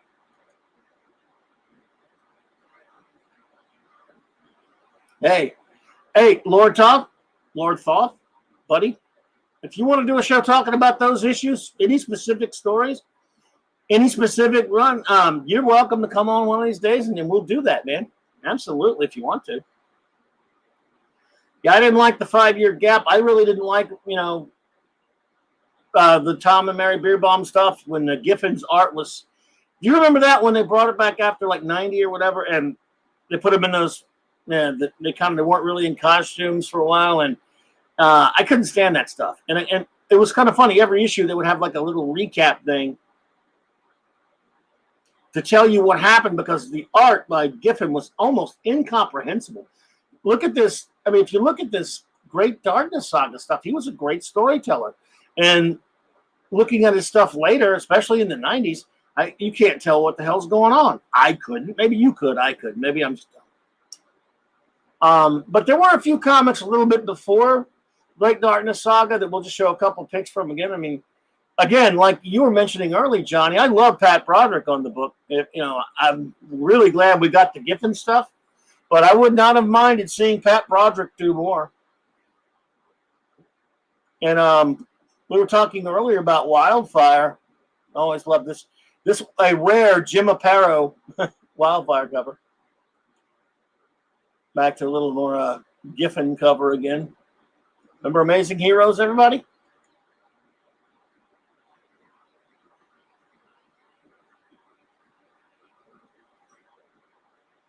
Yeah, but I love that stuff.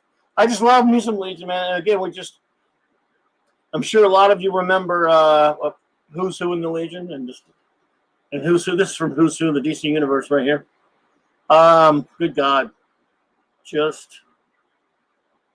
almost makes me want to cry, man. It makes me, nostalgic.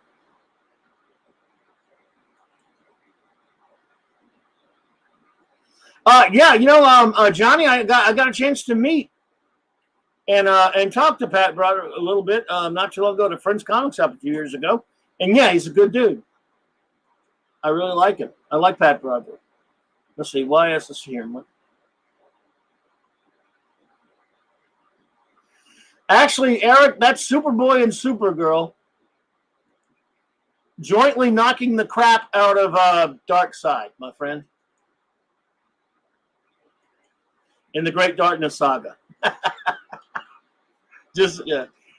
And by the way, Lee, Sorry, I miss it. Sometimes I miss these things. Lee, we will definitely do a Blake Sevens live stream, sir, because I don't know if any of you here are Blake Sevens fans, but Lee and I certainly are. I've done a couple with my good friend Probby, and I plan to do many more Blake Seven live streams. Absolutely, just like I plan to do many more Legion live streams. Absolutely. Thank you for being here, Lee. Yes, we've been having some fun doing some watch parties.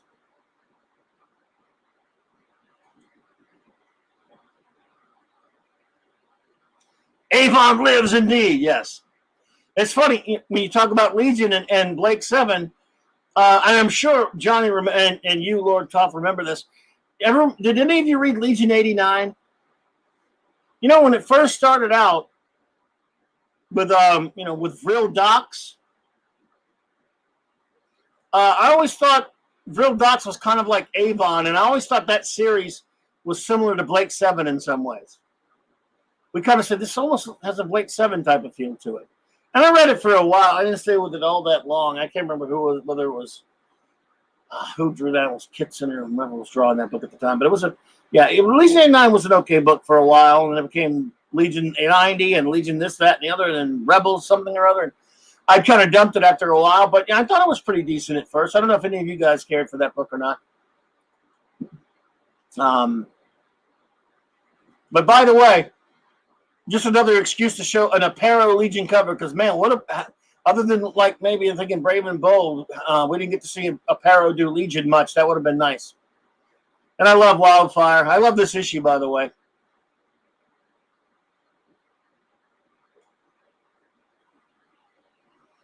You didn't like Legion of 89, RN? I liked it for a while, but yeah, I kind of dumped it pretty quick. But I hear you. Wildfire is my second favorite Legionnaire not named Superboy. And I actually really like this issue where he tells us, in depth his origin to a couple of Legion Academy kids or whatever, if you remember that one. And yes, as someone had said earlier, his relationship with Dawnstar, man, it's tragic greatness. Hey, let's look at the Silver Age cover for no reason. I love Validus.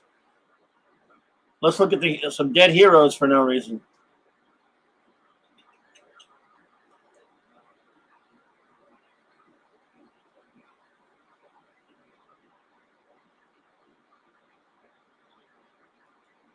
Exactly, Eastland. Yeah, exactly. Let's see here. And when Carlos gets back, we'll get into the Baxter book a little bit. Another great cover from the Great Darkness Saga. Man, these covers. I don't know what happened. Why would Giffen change this style? But there were some elitist snots, and it's fun. One of the funny things is I was telling you earlier, by the way, about Giffen's his swiping of the Venezuelan artist. Before the Comics Urinal got a hold of that album and found out that he was ripping off panels and stuff, they were praising him to the hilt about leaving that silly, funny book superhero style behind that's bland and not interesting, and with this wonderful, fantastic, innovative new style. Well, screw him. Because that was just as wrong as it can get.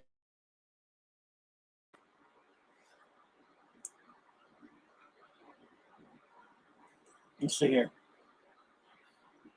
Karate Kid is my favorite Legionnaire. Daughter calling. I have to go. Okay, well, Johnny, thank you for being here, sir. Absolutely, man. By the way, I love Karate Kid. He's right there up at my top, and Carlos loves him as well. I really love the character, so that's a cool choice. Absolutely, man. And we're going to talk a little bit about his tragic demise. That Giffen killed him like 3 or 4 friggin' times. But Val Armour is a wonderful character. I'm with you there, my friend. I love him. Yeah, that is a great cover, Lord Troth. Absolutely. The way Kitson run was pretty good. Yeah. Wasn't a fan of the costume designs, but the series, love Jeff Johns, Gary Franks. Yeah, I kind of like the Jeff Johns Frank stuff too. That's absolutely right. The more Steranko-looking stuff on those letters, Johnny. That's for sure, man. By the way, Johnny, if you're still, I appreciate you being here, my friend. I appreciate you all being here. It's great to see you. I guess Carlos will show up eventually again. While we're waiting for him, let's look at toys. And let's look at another great picture. Anyone remember the wedding of Bouncing Boy, Duo Damsel?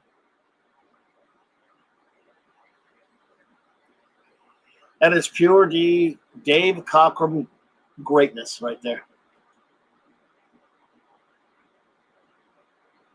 Dave Cockrum was just, man, I love it. You know, he also designed Aurora model kits.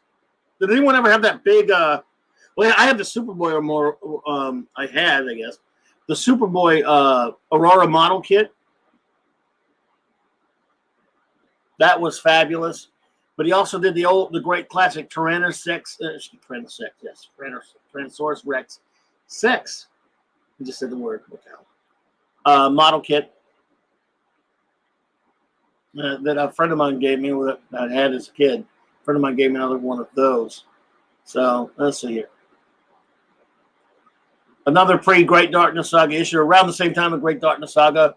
The beginnings of Jock Folkart for Johnny. I think Johnny's gone, but he's a big fan of the character. We're looking at some other stuff till Carlos gets here. Yo, dude. Yes. Hi. Oh, my man. That was a wonderful issue, by the way. Yes, the beginning of Jock Folkart there. That's the introduction or reintroduction of Computo. Computo, yeah. Where you find out he wasn't dead. He's the he killed one of Triplicate Girl's doubles, and we all thought he was dead, but no, he's not dead. He's back, and he takes possession of Jacques Folkart's sister. And much later, the girl, we find out that she still has powers from the time that Computer was inside her, and she becomes one of the members of the Legion of Superheroes. Remember, like when they introduced the Adult Legion, when they did the 5 years gap, the new Adult Legion took over. Yeah. Well, where you could barely understand what was going on. I was just talking about that while you were going, how bad the art was. You couldn't tell. Well, yeah, the art was bad. The thing is, a lot of things were happening at once, and you really couldn't understand what was going on, like from issue to issue. You had to like read, like, I don't know, 10 issues, and you go, oh, okay, this is what's happening, right? And much later, they find out that there were these. We thought they were clones of the Young Legion, but it turns out they were like time displaced doubles of the Legion. Yeah, it was called Batch. What was it? SW6, and it was just the younger members of the Legion, and they become the Legionnaires, and they introduced a few new characters, and one of the new characters was her. She becomes like the second Computer, and she's like a member of the Legion. Yeah, but that was very short-lived, because then what was it? 0 Hour came along, and Xerox Hour. They decided to reboot the Legion, and it just was never the same. A lot of people like the rebooted Legion. Me, I just never could get into it. No, not me either. You know me on that. I'm strictly 1958 to 1989, man. Well, let's see here. We'll close up by going. And by the way, I just wanted to show a great George Perez cover there, because Perez Legion. Why not? I always love this cover. But one thing we'll talk. After the Great Darkness Saga, of course, the Legion series by Levitz and Giffen did hang around for a little while, as you all know, and it was good. It was really good. There were a lot of good issues and stuff like that, and eventually, both the Legion of Superheroes and the New Teen Titans, because they were so popular, especially Titans, and those of you who are familiar with comic shops in the direct sales market, they both ended up going to a direct sales market while maintaining a Tales of series, both of them, that would eventually start reprinting the new Baxter format, New Teen Titans, and Legion of Superheroes. So the Legion started at a new numbering. It's called Volume 3. It's Baxter paper. Something that's really annoying about that series when that happened, that you had the two Legion and the two Teen Titans series going on at once, and one was the Tales of and like Tales of continued the chronological order of the stories, but the Baxter series was like a year ahead, right? Now I understand that, you understand that, because we lived it. We were in the United States when this was happening. This was what, 85, right? Oh, no, thereabouts 84-ish. 84, 85, because it was a little before Crisis on Infinite Earths. Trying to explain that to a Mexican, it's almost impossible. I actually have to take a paper and pen to show them, because all my friends didn't get that here, you know? Right, sure. First of all, most of them didn't read the Legion, and I know two of them did. They did not understand. I had to explain it.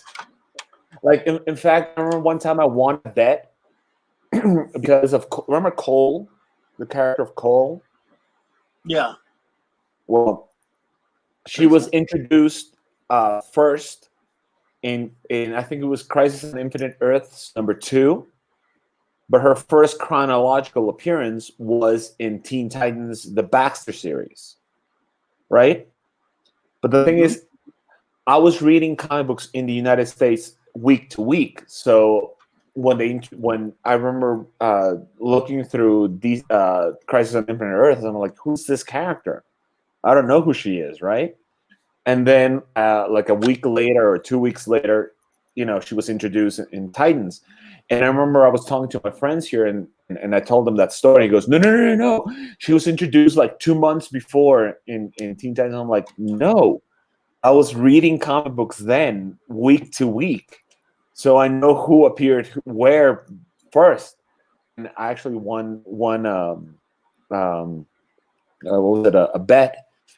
And because they didn't believe me, because it came out the same month. But the thing is, in an interview, George Perez mentioned that she was the first to draw Cole before she appeared in Teen Titans. Thanks, Lord Toth. I appreciate it, buddy. We appreciate the kind words, man. Glad having you here.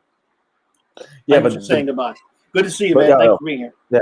But it was really it's trying to explain this thing, the Tales of the Teen Titans and the Baxter series. It's annoying to explain to a Mexican, I swear.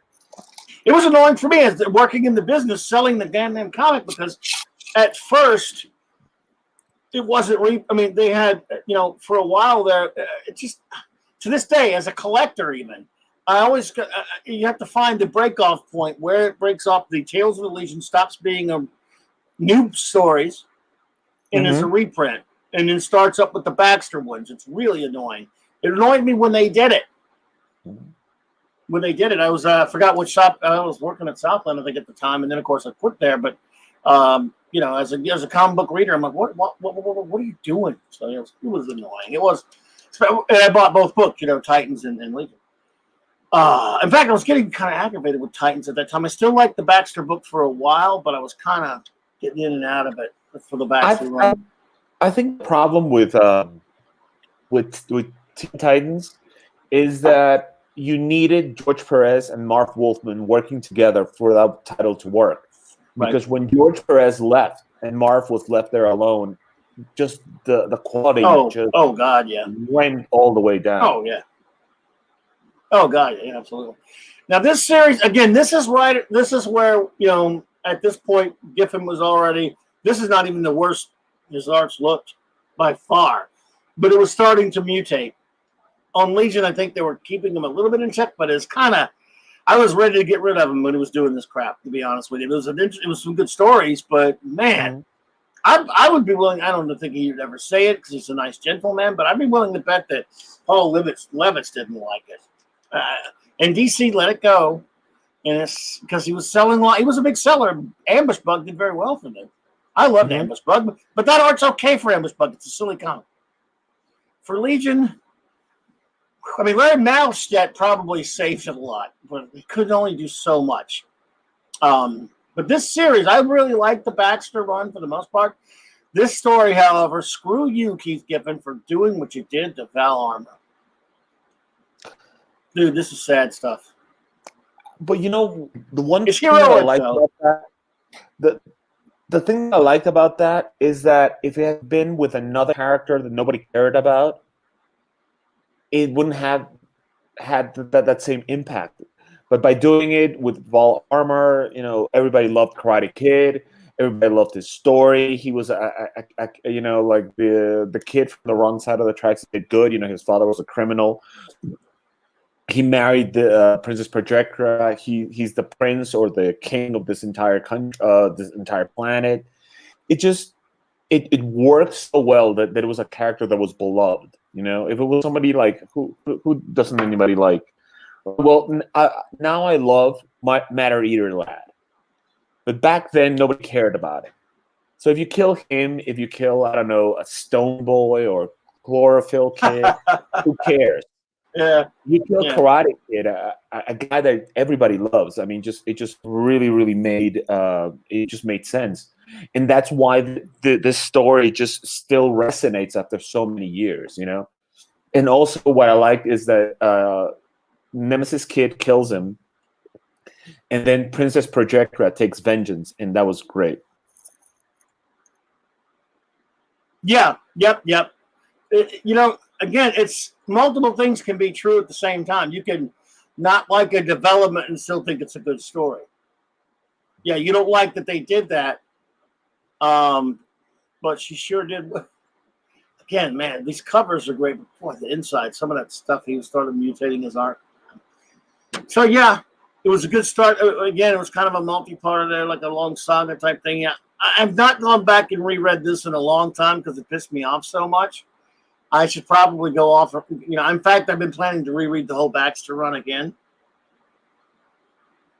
Mm-hmm. Yeah, no, I'm with you. I'm with you absolutely, Ariane. I don't like that death. I mean, I just don't think it was. I know characters have to die sometimes and all that kind of stuff. It doesn't mean we have to like it. But if it's the thing is, if you do it in a good story. And he died a hero. He was, you know, it was heroic. But it still aggravates me because, you know, when you read, I was a young adult at the time. I was 20 years old when they did that, and I felt like I was a kid reading the comic, and I didn't like that. I didn't like him killing him. I liked the comic book. You know, the Baxter run. And also what I liked about the story, it started off with Keith Giffen art that I didn't like that, but then it started with the Steve Lytle art, and it's beautiful, so it ends really well. Yeah. I also like the fact, and I think later Roger Stern did this. Every time they would unite a Legion of Supervillains, it was like 3 villains, 5 villains, 10 you villains. Mean Paul Levitz? Well, no. Whenever they did this, no, you said Roger Stern. You mean Roger Stern did it in Avengers, and what I like what they did here is that when Nemesis Kid unites his Legion of Supervillains, he gets an army. You know, so because if you're going to fight the Legion, you don't need 3 characters or 4 characters. You need a virtual army to fight so many heroes. Yeah. And Roger Stern does that in a great Avengers story called Avengers Under Siege. Because again, whenever Baron Zemo would unite Masters of Evil, right, he would get 3 more characters, 2 more characters. But what Helmut Zemo does, he gets an army that outnumbers the Avengers, and I think in a way maybe he was inspired by this issue, by these issues, that Nemesis Kid, instead of just getting 5 more allies, it's a whole army. And many years later, Jeff Johns does something similar when what was his name? God, I forget his name. It's horrible. He was this guy, Earthman. Was his name? Earthman, and that Gary Frank one with Gary Frank. Yeah. He gets Superman and then Legion Spirit. Yeah. What was his original name? He was like a duplicate boy or replicate kid or something like that. Yeah, wasn't he. He wasn't a. Oh, God, someone He will know. didn't like the thing is he didn't get his powers by himself. He would use like Was he Nemesis Kid? No. No, not Nemesis Kid. What is that? I always get him mixed up with the other dude that wears green. Earthman's original name. God, I know it. I remember reading that, but my memory. Yeah, here we go. Kurt Nydrig. What a name. Absorbency boy. Now I know why I didn't remember it. I blocked it out. The reason that he couldn't get inside into the Legion is because he did not have powers by himself. He needed to absorb the powers of somebody that was close by. Yeah. Well, there were some other fun things in this Baxter run, folks. I mean, I enjoyed Censor Girl, that big Censor Girl mystery. Did anyone remember that? That was very good, yes. Yeah, it was a fun mystery that but before that, actually, after Crisis, I think this was a really touching issue right here. Brainiac 5 dealing with the death of Supergirl. Mm-hmm. That's good. Again, I love Lytle was just great on this book. I meant to do that before I went to. Yeah, in fact, one of the things that I like about just the romance between these two characters, because it was built over many years. First, she's attracted to the guy who's the descendant of one of her cousin's biggest villains. Right. There was a little tiny arc where they were fighting these villains called the Black Circle, right? And Brainiac 5 kept making mistakes, and things that were very obvious. He just kept making mistakes. And then he goes, Kara, I finally know why I've made so many mistakes. And she goes, why? What is it, Brainy? He goes, it's you. You're so damn distracting. And I thought that was hilarious, that he's the smartest man in the universe. But whenever Supergirl's around, he's just too distracted because he's so in love. And it's almost, he can't almost admit it. And one of my favorite episodes of the Justice League Unlimited. Yeah, it was the Legion one. Yeah, when Green Lantern, Green Arrow, and that was great. Go to the future, and Green Arrow goes tells Brainiac 5 that, oh well, you're in love with her. I'm not. It would not be logical. And then he starts like analyzing himself. He goes, oh, my hands are sweaty. I'm kind of nervous. Oh, I'm in love with Supergirl. That was hilarious. And that was really good. That was a really good idea. That's what the Legion cartoon should have been based on. To look just like that. And what I liked about that, the ending when she says goodbye to Superman, and Superman, he goes, okay, so who's the guy that Kara's in love with? And Green Arrow and Green Lantern look at each other and they don't want to say that it's Brainiac. Well, the Legion cartoon, I know it took a while for me to get it. The designs were kind of weird. I didn't like that Brainiac was like a robot transformer. Yeah, I hate that shit. But I really, after I got over that little tiny hump, I liked the first season. The second season was better, and the third season was going to be even better because you know what happened with Brainiac? He finally became a real boy, and I thought, oh, that's really cool. I can see where like little by little, season by season, we're getting closer to what the Legion was. But sadly, just nobody's a fan of the Legion. I don't know why. Just nobody likes the Legion. So, sadly, it didn't get a third season. Yeah. Yeah, that's a shame. I'm going to keep trying with that thing. It's tougher for me. But does anyone, so there was the big Censor Girl mystery, which was a lot of fun, lasted for a while. Everyone was taking guesses at it. And I didn't guess it. Everybody gets wrong. I did, for sure. The big prevailing theory was it was Supergirl come back to life. Yeah, that was just a lot of people thought that. That was kind of like just the easiest thing to guess. I mean, I think everybody just fell for it, just the way she looked because of the hair and everything like that. Yep, pivotal issue right here with again, Bud Lytle was so good on this series. Monel issue here. Remember this one? Yeah. Yeah.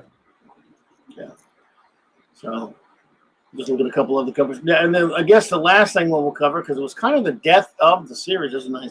These are some nice covers, of course, I'm sure, because they're fun to look at. But are you ready for this? And then we'll get out of here. Okay. How much did you hate that?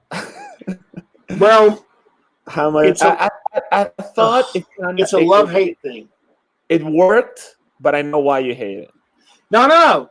I said it's a love-hate thing because, and I'm not going to litigate this again. You know, my buddy Mark C and I have talked about this a little bit when it comes to the Byrne reboot and all that stuff. You know what you're more aware than anybody what I think about it.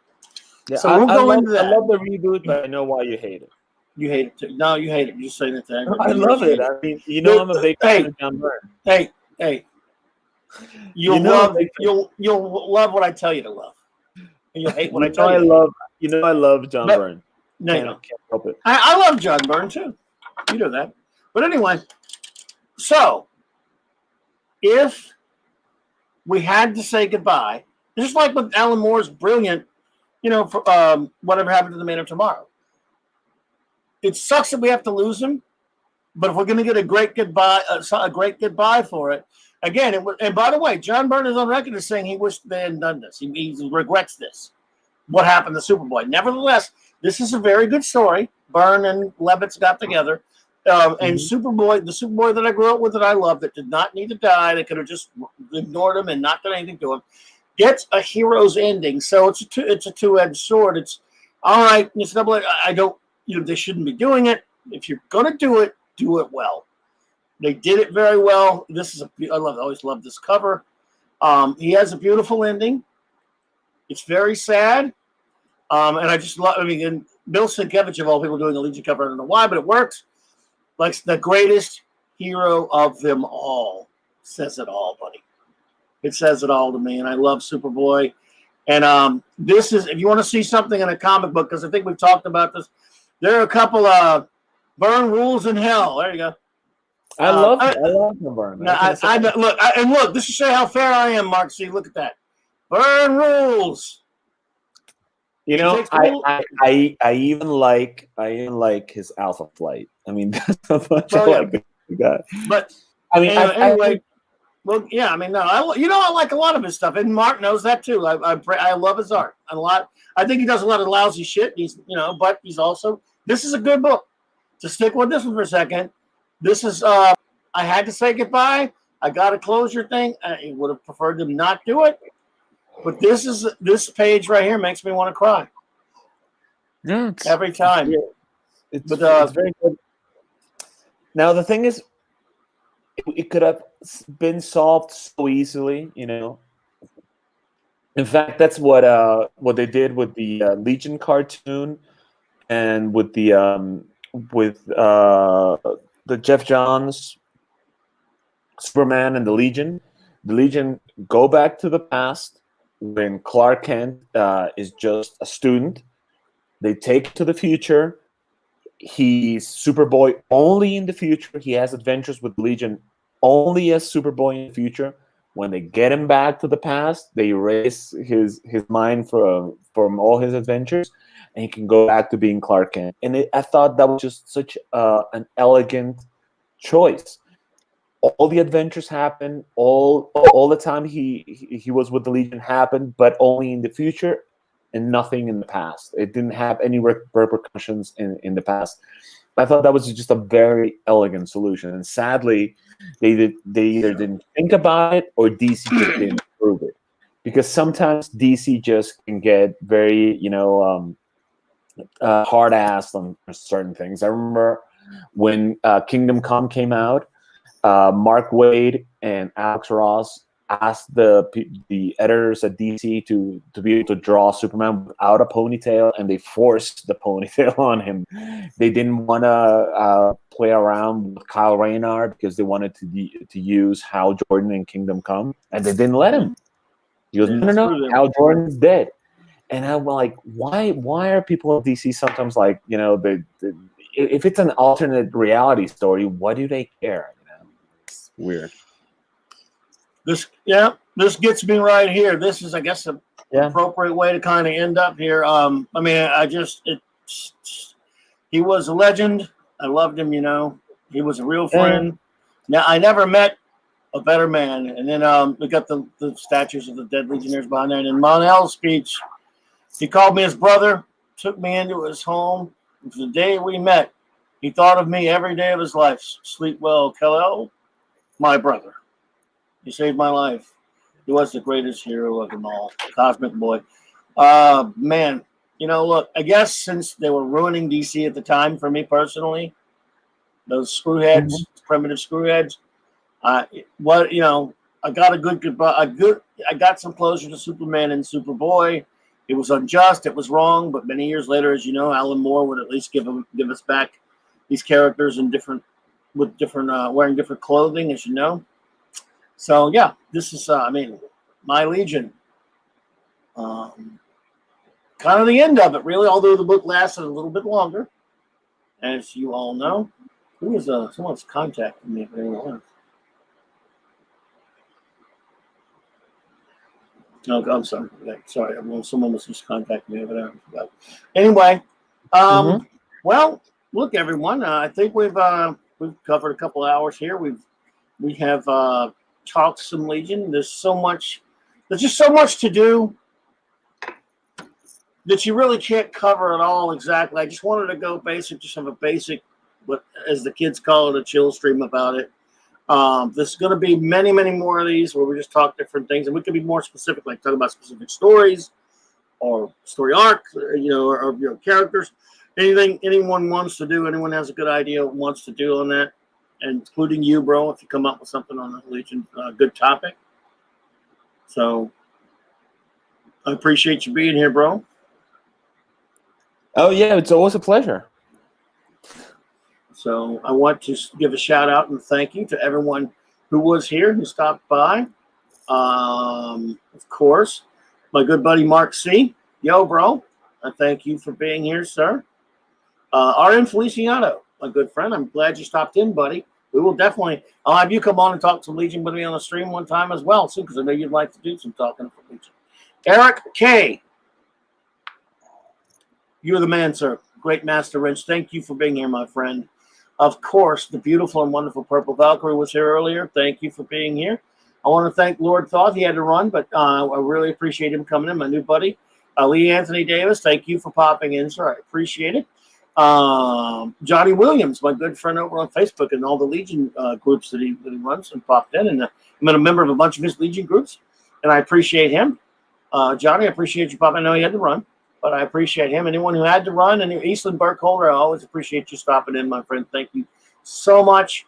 I don't know if I missed anyone, everyone, but there've been a few people popped in here and there, but I don't know if I covered everyone or not. I hope I did. If I missed anyone, I'm senile. What can I tell you? And that's my excuse, and I'm sticking to it. I will say again, wasn't Burns' decision? You see, when Superman, he says it wasn't Burns' decision to do that to Superboy. Mm-hmm. No. Burns the one who went on national television and said that I wanted to get rid of everything with Super behind its name but Superman, including Super Couch, you mentioned. So Byrne can say what he wants. He did say that on national television to what's her name? Who was on the Today Show? Who was that? Not Katie Couric, before her. Jane Pauley. Yeah. So Byrne said that that's what he wanted. Now, he can blame editorial now. Maybe that's the truth. But he did say that on national television, Mark. I saw it. You could probably still find that interview somewhere. Now, again, maybe he was towing the company line. That's fine. Look, I can love his art and still think the guy's a dickweed. There are a lot of people's arts I like or work I like that I think are dickwads. I mean, the guy did go to a convention and put a "Don't Talk to Me" sign on his table. So, look at Really? He did that? Yeah, a buddy of mine saw him at a convention, Byrne, in Chicago. He said John Byrne had a sign on his table that says "Don't talk to me." And I love his art. So you can have it all, man. You can love their work no matter what. So But you know what? You might be right, Mark. You might be right. Maybe Byrne was just doing what they tell him to do, but he did say that. Sure. Well, yeah. The book on the link. I think Arian, you can. I don't know. I don't know if you can do. If I don't know how to do that in the link, I'll try to find it and put it in the link. If I don't have it in my description below, let me see if I put it in the description below. Let me find it. Oh, I did put. I don't think I put it in the description below. Yes, you can do it, Arian. I don't know how to let you do it, but you can. Sure. Go ahead and pop it in there. See if it'll work. Everyone, if not, I'll tell them to go to it. Arian Feliciano, who has been, only mods can do it. Oh man, I don't have a mod yet, buddy. But I don't know. And Eric, I don't know how to make somebody a mod. Or I would. Of course, you got enough people making you a mod, Eric. You're probably tired of that kind of crap. So I would never even presume upon you to do that to you. But I don't know how. How do you make somebody a mod? Let me try something here. Let's see. Wow, this thing's way behind. Let me try to make somebody a mod here.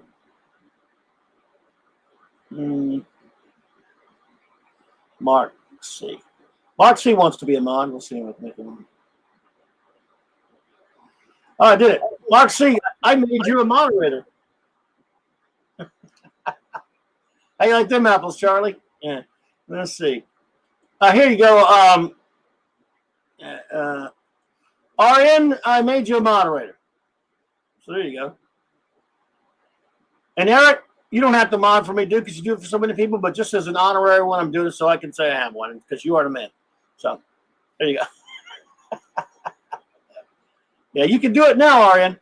So I made you all moderators. So, but anyway, dude, look, I appreciate you being here tonight, bro. I know you probably got all kind of fun stuff planned for a Saturday night. I think I might stick with this at an early time. Yeah. So it's a lot better, yeah. I like doing it early like this, so I will probably stick with this. Unless Mark C wants to do it later, next time we do something, that'll be cool too, of course. Well, you know, like I said, I always go to sleep early, so you know, this is a lot easier for me. Yeah, no, I got you. All right, well, it was great. It was great talking to you again. It's great talking about Legion. It's so very sad that the Legion was so important in the '60s and '70s, part of the '80s, and just right now nobody cares. I don't think they have a title. They try to get them back during the New 52 era, and I tried reading those comic books. They were not that not that good, and nobody read them. They've gone back and tried to do their Secret Origin, and over and over and over. So it just I don't know why just people just don't get it, and the only saga they ever talk about is the Great Darkness saga. They don't talk about individual issues, or the first appearance of the Fatal Five, the death of Pharaoh Lad, the death of Karate Kid. Just a lot of people just have forgotten about this title, and it's very sad. And I hope some people give it a shot. The stuff that Paul Levitz and Keith Giffen did together is just wonderful stuff. The Superman arc by Jeff Johns, which is Superman and the Legion of Superheroes, was amazing. In Superman Secret Origins by Jeff Johns, they do an issue with the Legion. It was a lot. Yeah, that was good. That was good stuff. It was a lot of fun. Of course, Superboy's Legion by Alan Davis and Mark Farmer. Yeah, Mark, a lot of fun. Yeah, Mark mentioned that earlier. That's great. I love that book. That was a lot of fun, and I think people should give it a shot. Should just try to get it. Sadly, the reboot was pretty bad. The 3-boot by Mark Waid was awful. So it's just kind of sad.